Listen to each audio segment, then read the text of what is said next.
Madame, Messieurs, nous sommes très heureux de vous savoir nombreux branchés sur Shalom Télévision. Bienvenue à C'est les 20h. À la une de l'actualité, le président de la République démocratique du Congo, Félix-Antoine Tshisekedi Tshilombo, et son homologue sud-soudanais et président de l'EAC, Salva Kiir, ont appelé à une résolution rapide à la crise sécuritaire à l'est de la République démocratique du Congo. Vous suivrez plus de précisions dans ce journal. Dans l'actualité également, il s'est tenu ce lundi 25 mars 2024 à Kinshasa du briefing presse sur la situation sécuritaire en République démocratique du Congo. Le ministre des Affaires étrangères, Christophe Lutundula, a affirmé que Kinshasa soutient diplomatiquement et sur le plan militaire la SADC. Dans l'actualité également, les communautés en conflit dans le Grand Bandundu, c'est-à-dire les Teke et les Yaka, ont décidé de faire la paix et de cohabiter ensemble. C'est parmi les résolutions issues de travaux de réconciliation de ces deux communautés organisées à Kinshasa par le ministre de l'Intérieur, Peter Kazadi. Nous vous parlerons également des forces armées de la République démocratique du Congo FARDC qui ont repris le samedi 22 mars 2024 le contrôle des localités situées sur les littorales du lac Albert. Nous sommes dans la province de l'Ituri à l'issue des opérations dénommées Tolérance Zéro. C'est le ministre, c'est le porte-parole du gouvernement de l'Ituri qui a annoncé cette information. Vous l'aurez à les suivre au cours de cette édition du journal. Et en international, le résultat partiel de l'élection présidentielle sénégalaise donne l'opposant Bissouma Faye en tête. Il sera le 5e président du pays. C'est une information à découvrir dans la 5e et dernière partie de ce journal. C'est tout pour les titres. Madame, Messieurs, bienvenue. Je l'ai annoncé au sommaire, le président de la République démocratique du Congo, Félix-Antoine Tshisekedi Tshilombo, et son homologue sud-soudanais et le président du sommet des États d'Afrique de l'Est, Salva Kiir, ont appelé ce lundi 25 mars 2024 à Kinshasa à une résolution rapide à la crise sécuritaire dans la région qui affecte négativement le fonctionnement de l'EAC et la relance urgente de mesures de paix de Nairobi et de Luanda. Suivez plus de précisions dans ce reportage. Venu dimanche dernier à Kinshasa, la capitale de la RDC, le président Salva Kiir du Soudan du Sud et président de l'EAC avec la grande hospitalité congolaise au Palais de la Nation pour sa rencontre avec Félix Tshisekedi. Salva Kiir, qui jouit du mandat du président en exercice de l'EAC, est venu dans la capitale congolaise dans le cadre de ses consultations pour le retour de la paix dans la sous-région, principalement à l'est de la RDC. Les deux présidents tiennent à une solution rapide pour mettre fin à cette crise sécuritaire, comme les témoigne le communiqué final de leur tête-à-tête lu par le vice-premier ministre congolais des Affaires étrangères. Les deux chefs d'État se sont rencontrés dans une atmosphère chaleureuse et cordiale. Les deux chefs d'État ont délibéré sur l'état de la paix et de la sécurité dans la communauté d'Afrique de l'Est. Ils ont souligné le fait que la paix et la sécurité sont des prérequis pour le développement socio-économique au sein de la communauté. Les deux chefs d'État ont appelé à une solution rapide à la crise sécuritaire dans la région qui affecte négativement le fonctionnement de la communauté d'Afrique de l'Est. À cet effet, les deux chefs d'État ont appelé à la relance urgente des processus de paix de Nairobi et de Luanda, initiés respectivement par la communauté d'Afrique de l'Est et l'Union africaine.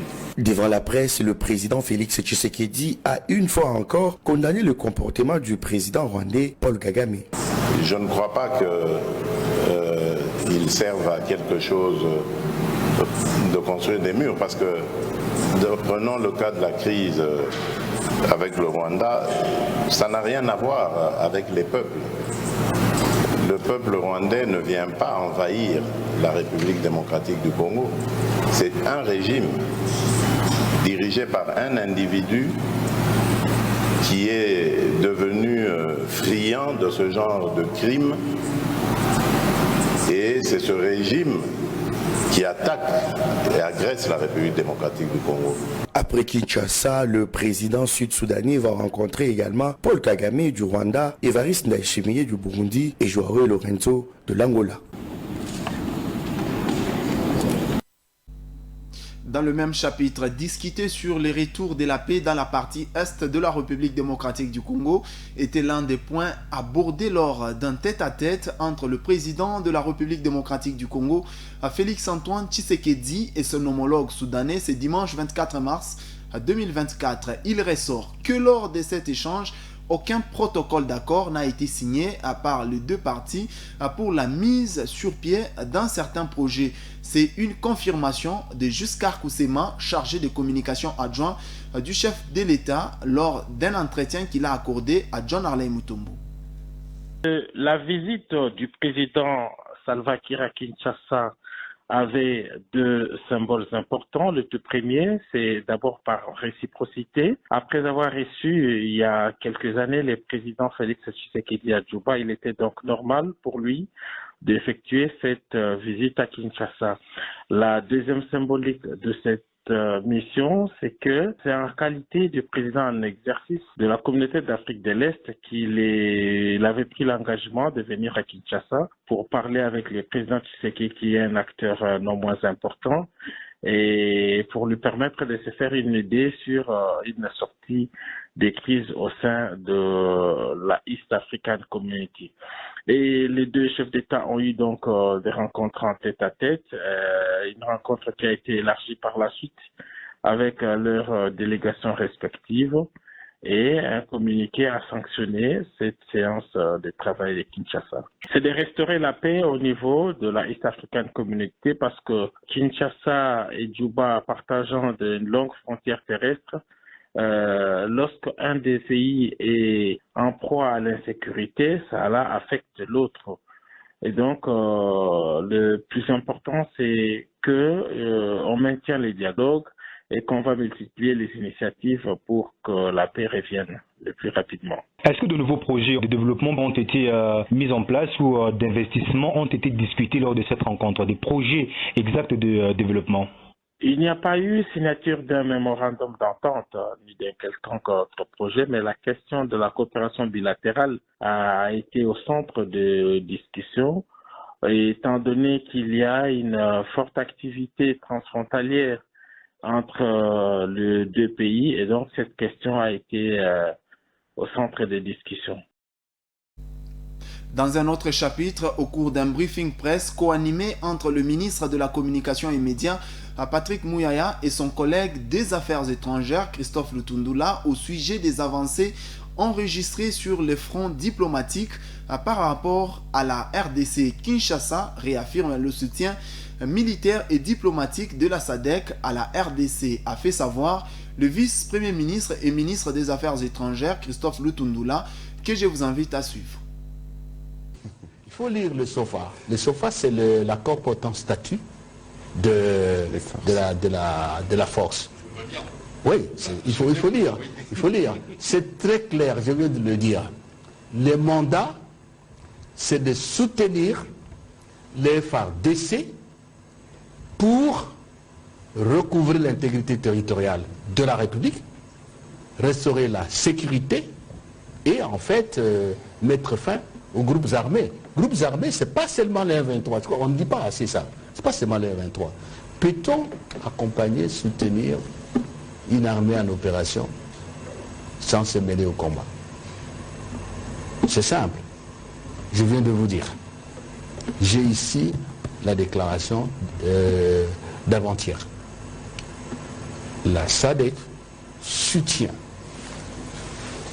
est déterminée à soutenir les FARDC diplomatiquement et militairement. Bon, écoutez, moi je ne suis pas militaire, mais je sais que, bon, si vous ouvrez le dictionnaire, militaire ne le soutient pas en faisant des blagues avec lui, en lui racontant des histoires. C'est d'être avec lui au combat. Et ce n'est pas théorique. Parce que ce n'est pas la première fois que la SADC vient. Les troupes de la SADC ont été dans la force d'intervention de la MONUSCO FAIB. Est-ce qu'il faut vraiment une démonstration particulière?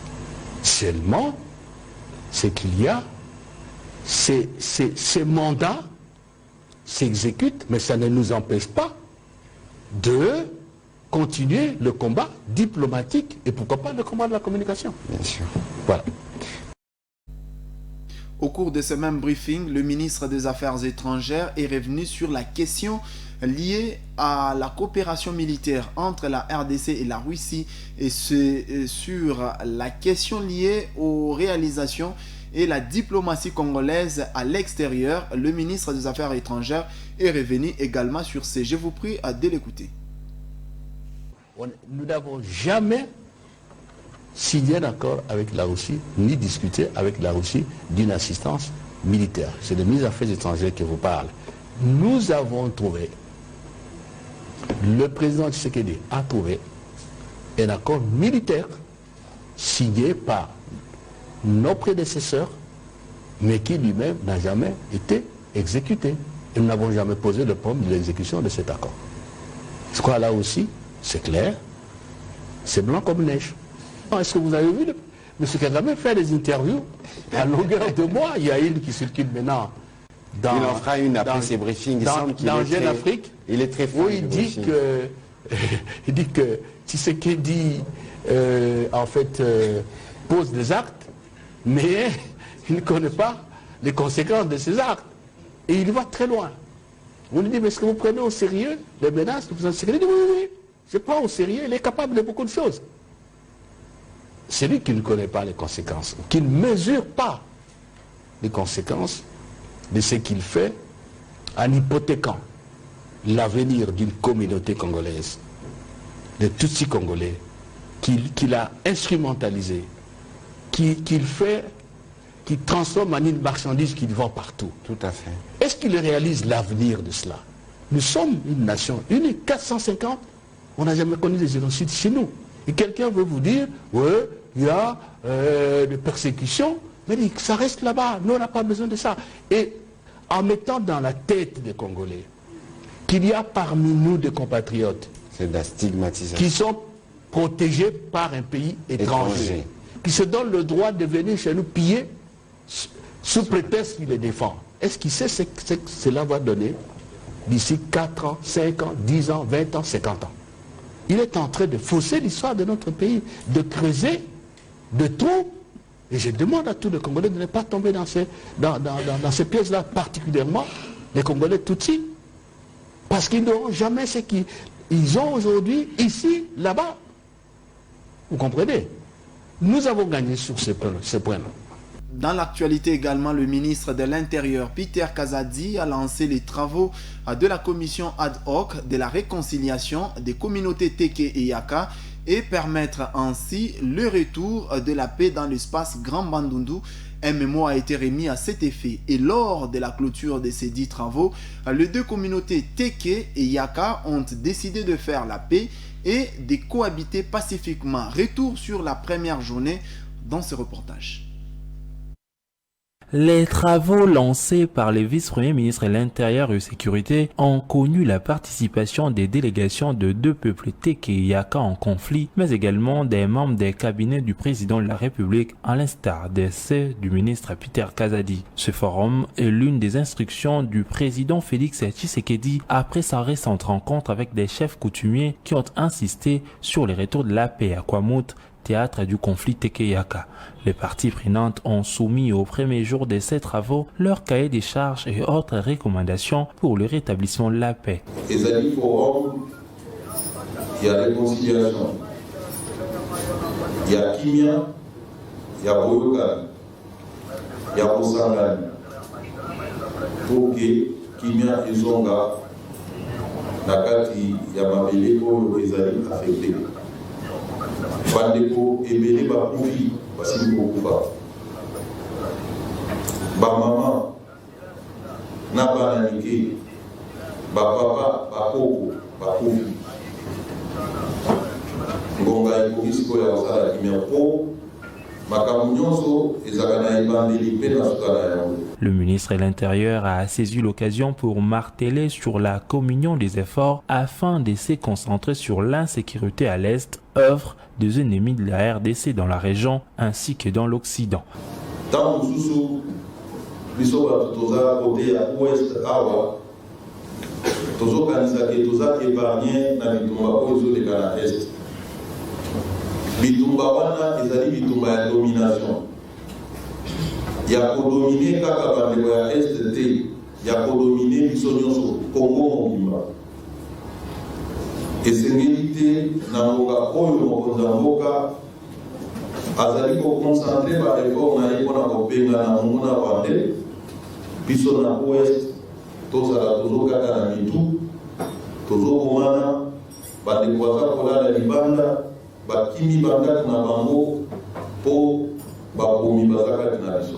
Les travaux vont se poursuivre cette semaine. D'autres recommandations sont attendues de parties prenantes avant la prise des résolutions pour que la paix revienne à Kwamouth. Toujours au niveau national, le premier président de la Cour de cassation, Élie Léon Ndomba, et le vice-ministre de la Justice ont visité la prison centrale de Makala ce lundi 25 mars 2024. Juste après sa visite, Élie Ndomba Kabeya a annoncé le toilettage de la population carcérale de Makala qui a augmenté d'environ 100%. Je vous prie de l'écouter. La population carcérale de Makala. En gros, la prison a été construite pour 1500 personnes. Aujourd'hui, la population a augmenté de 100%. Il y a des raisons évidentes. Parce que la démographie de la ville de Kinshasa est en expansion. La criminalité est en augmentation. C'est normal qu'il y ait beaucoup de personnes en détention. Mais est-ce que tous ceux qui sont en détention sont là de manière régulière? C'est pour cela que tous ces chefs de juridiction d'office et greffiers sont là pour vérifier au cas par cas et voir ceux qui sont là de manière irrégulière, comment les mettre en liberté, et vérifier aussi ceux qui ont été déjà condamnés peuvent aller purger leur peine dans d'autres prisons comme à Luzumu, comme à Ngenge, ailleurs, parce que cette prison est devenue totalement insécure. C'est cela qui m'a alerté. Je suis venu pour voir ce prisonnier s'il est là, que je parle avec lui, s'il a ses conseils, que je vérifie, il relève de quelle juridiction et pourquoi il est là 21 ans et pourquoi il n'a jamais sollicité qu'il soit jugé. Parler c'est bien, mais il faut vérifier. Nous on est juristes, on ne parle pas à l'air d'il y a 21 ans. Je vais le voir, je vais savoir pourquoi il est là 21 ans et il relève de quelle juridiction et je suivrai le dossier pour voir où se trouve ce dossier-là et la réponse sera donnée lorsqu'on aura tout vérifié et tout touché dedans. Des manifestations anti-Kamouleta ont été organisées devant la Cour constitutionnelle ce lundi 25 mars 2024. Ces manifestants réclamaient la réhabilitation de leurs élus invalidés par la Cour constitutionnelle. Ils disent continuer jusqu'à ce qu'ils auront gain de cause. Suivez plus de précisions dans ces commentaires d'Alain-François Chiswaka. Des milliers de personnes ont manifesté lundi 25 mars 2024 à Kinshasa devant la Cour constitutionnelle située dans la commune de la Gombe contre le président de cette institution, Dieudonné Kamouleta. Ces manifestants, entonnant des chansons hostiles à ces juges, qui est également pasteur d'une église, exigent la réhabilitation de leur candidat proclamé élu par la Commission électorale nationale indépendante, mais invalidé par la Cour constitutionnelle. Il s'agit des erreurs matérielles qu'il faudra impérativement réparer, déclare-t-il, rassuré que la Cour reviendra sur certains arrêts. Pourtant, selon la loi, ceux-ci sont inattaquables. Effigies de leurs candidats à main, ils promettent d'assiéger cette Cour jusqu'à la réhabilitation de leurs élus. Dans le cadre de l'opération Tolérance Zéro dans la province de l'Ituri, l'armée a récupéré 2 localités, 2 cafés et Mbungi à la littorale du lac Albert. Information confirmée ce lundi 25 mars 2024, fruit de cette opération initiée par le gouverneur militaire de cette province, selon son porte-parole, le lieutenant Gilles Ngongo, que je vous invite à suivre dans ce duplex. Les opérations qui sont lancées, et ces opérations sont en cours, dénommées Tolérance zéro au bord du lac Albert. Et les hommes du lieutenant-général Luboya Nkashamadjoni se sont déployés, ont mené les opérations. À ce jour, à l'issue de ces opérations, nous avons l'honneur de vous annoncer que les forces armées désormais contrôlent les localités des cafés Mbongi et ses environs. Donc aujourd'hui, toutes ces localités au bord du lac Albert sont passées sous contrôle des forces armées. Et les deux groupes Codeco et Esaïe sont en débandade. Pour le moment, nous contrôlons et nous pacifions lentement et sûrement toutes les localités qui ont été reprises d'ailleurs par les forces armées. Au nom du gouverneur militaire et commandant des opérations, le lieutenant-général Luboya Nkashamadjoni, la population est appelée à faire confiance à son armée, à faire confiance à la police, car aucun groupe armé ou une milice à connotation communautaire peut prétendre protéger une entité quelconque. Leur présence, ça va toujours le mettre en danger. Et c'est comme ça la population est appelée à se désolidariser de tous ces miliciens, quelle que soit leur identité. Et aux forces armées de la République démocratique du Congo, ici en Ituri, nous encourageons tous les éléments de forces armées engagés dans ces opérations à poursuivre l'ennemi, à les traquer et à le mettre hors d'état de nuire. Il n'y aura pas un seul moment de break pour ne pas les attaquer. Donc nous allons le poursuivre jusqu'à leur dernier retranchement et ils sont appelés à déposer les armes et à rentrer dans le processus parce que nous avons déclenché des mécanismes où seuls ceux-là qui sont épris d'épée, ils sortiront vivants. Le reste, seul Dieu le sait. Et au Nord Kivu, le ministre de l'Enseignement supérieur et universitaire, Moïndo Nzangi Butondo, s'est entretenu ce lundi 25 mars 2024 avec le gouverneur militaire AI de la province du Nord Kivu, Peter Chirimwami. Leurs échanges ont porté sur la situation humanitaire des étudiants, notamment dans le camp de déplacés. Détail dans ces reportages.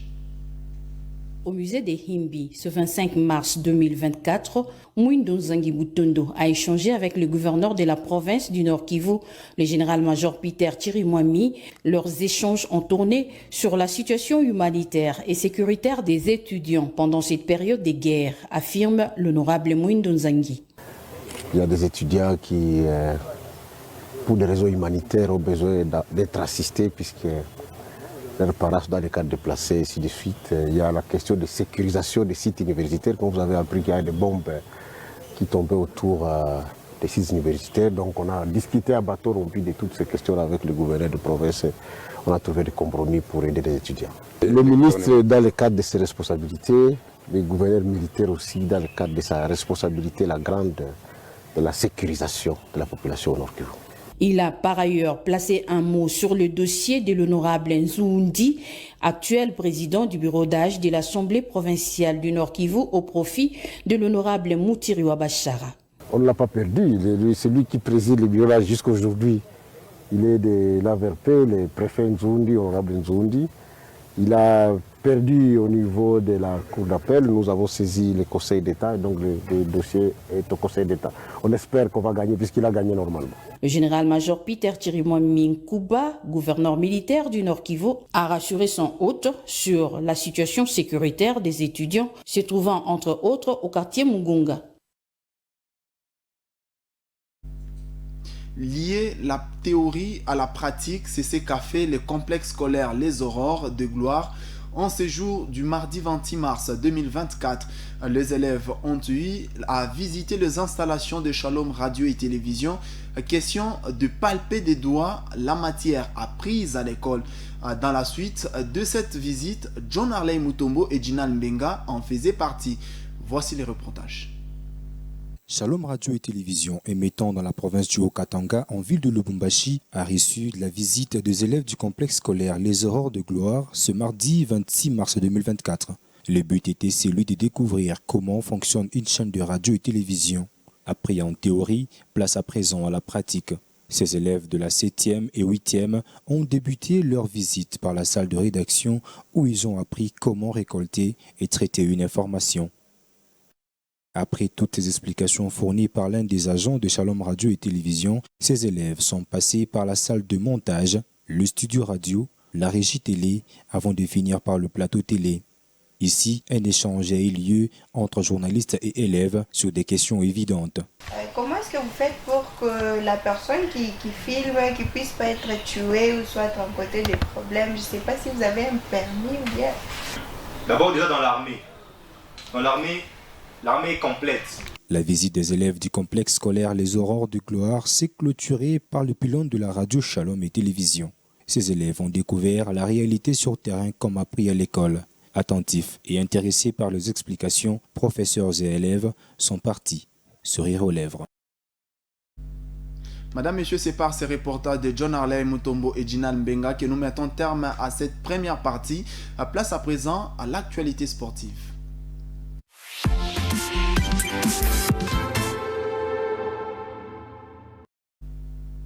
Treizième jeu africain pour commencer, abandonné au stade Père Raphaël, les athlètes ont bloqué une artère principale pour réclamer leurs frais à démission ce lundi 25 mars 2024 à Kinshasa. Ils disent n'avoir reçu aucun frais d'émission au départ, même au retour. Suivez plus de précisions dans ces commentaires qui portent la signature d'Alain François Chiswaka. Les athlètes congolais qui ont pris part aux 13e Jeux africains ont manifesté ce lundi 25 mars leur colère pour dénoncer notamment le retard dans le paiement de leurs primes ainsi que les frais des casse-croûtes et des transports leur promis à leur atterrissage par les autorités. Pour manifester leur colère, ces athlètes ont brûlé des pneus à l'entrée du stade Tata Raphaël sur le boulevard Triomphal. Selon eux, les ministres leur avaient promis de recevoir leurs primes de la participation et d'encouragement de leur retour à Kinshasa, chose qui ne s'est pas faite. C'est depuis le 8 mars avant notre départ du Ghana, nous n'avons rien touché comme frais d'émission aux primes. Nous sommes venus dans la nuit depuis 3 heures du matin et jusqu'à présent nous n'avons aucune suite de nos autorités. C'est vraiment regrettable de subir tout ça, alors nous sommes retournés avec des médailles, mais parmi celles-là il y a de l'or, a confié un athlète. La délégation congolaise a terminé ses 13e Jeux africains avec 18 médailles, notamment 2 en or, 7 en argent et 9 en bronze. Une grande moisson pour la participation des Congolais à ces Jeux, qui mieux que lors de la dernière édition à Rabat au Maroc où les pays avaient raflé 11 médailles, dont 2 en argent et 9 en bronze. Madame, Messieurs, les actualités en dehors de nos frontières nationales, c'est tout juste après cette transition.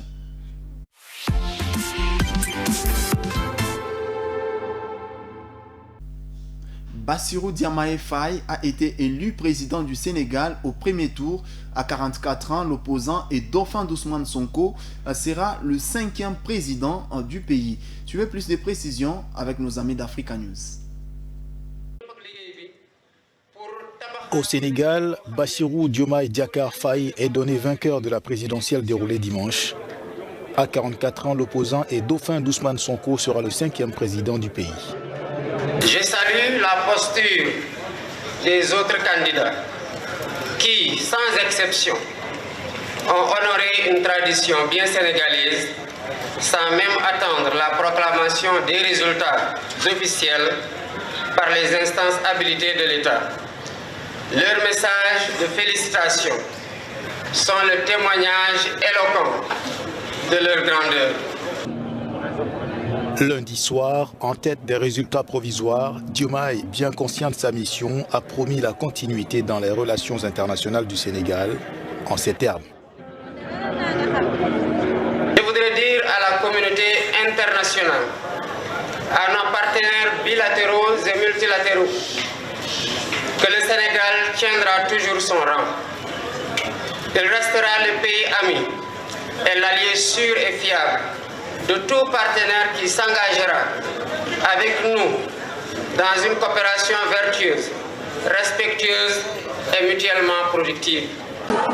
Dans la foulée, le candidat du parti au pouvoir Amadou Ba a reconnu sa défaite. Le poulain du président sortant Macky Sall a félicité son adversaire.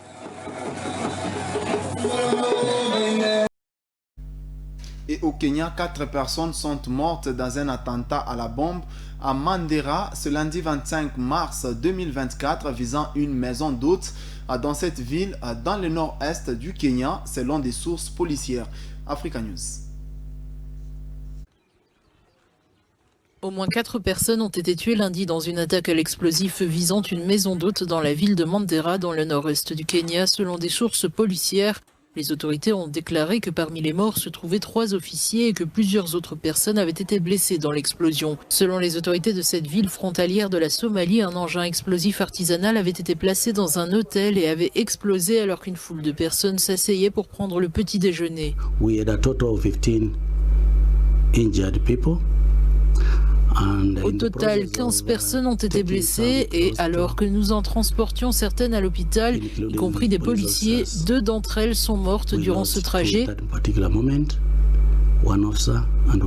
Un policier et un civil. 2 autres policiers ont succombé à leurs blessures pendant qu'on les soignait.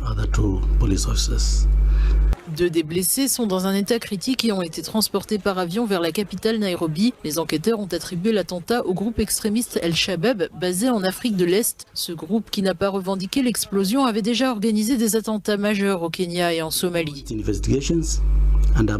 Nous avons lancé des enquêtes et je vous assure que nous comptons bien traduire en justice les auteurs de l'attentat. Nous avons déjà quelques pistes.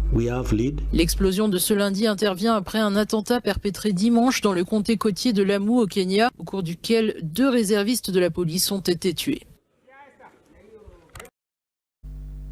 Madame, Messieurs, c'est par ici que nous mettons terme à cette édition du journal de 20h sur Shalom Télévision. À toutes et à tous, merci de nous avoir suivis. On se retrouve à la prochaine avec le même et réel plaisir.